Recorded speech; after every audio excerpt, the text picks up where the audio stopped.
Kama wadhamini wakuu wa msimu huu wa pili wa Mwanamke wa Songwe, tumeamua kuishika mkono jamii. Sisi kama Lupiana Polyclinic tunadili na magonjwa ya wanawake, lakini pia masuala ya watoto. Tumeamua kurudi moja kwa moja kwenye jamii ili tuweze kuwafikia zaidi, na ndio maana tukaamua tuwe wadhamini wakuu wa shughuli hii. Sasa nataka kukwambia Lupiana Polyclinic tuna huduma nyingi tunazozitoa, lakini naomba ukumbuke kwamba huduma zote ni za kibingwa. Tuna ultrasound, maabara, huduma za kibingwa kwa upande wa watoto na upande wa kina mama, huduma za kawaida. Ukiwa na changamoto tu ya kawaida, usiache kufika Lupiana Polyclinic.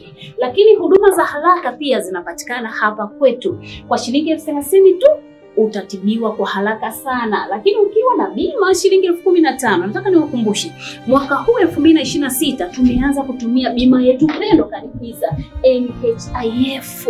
Kama ulikuwa hujui, karibuni sana Lupiana Polyclinic.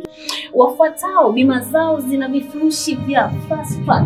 Kuna NSSF, kuna CRDB, TRA, BOT, NFB, strategy pamoja na wabunge. Kikubwa fika hapa Lupiana Polyclinic utapata maelezo sahihi. Lakini katika msimu huu wa mwanamke, hakikisha unafika hapa kwa sababu tuna ofa kubwa sana ambayo tutaweza kuwachunguza watoto masuala ya uzazi, mtoto wa kiume au mtoto wa kike. Kwa kumalizia sasa, hii ndio sare ya msimu huu wa mwanamke. Jipatie sare yako kwa shilingi 50,000 tu. Utaweza kushiriki siku ya Mwanamke wa Songwe tarehe 29 ambayo itafanyika pale Tunduma High Class ya juu. Usikose, ni wakati wetu kuserebuka na kufurahia. Ciao.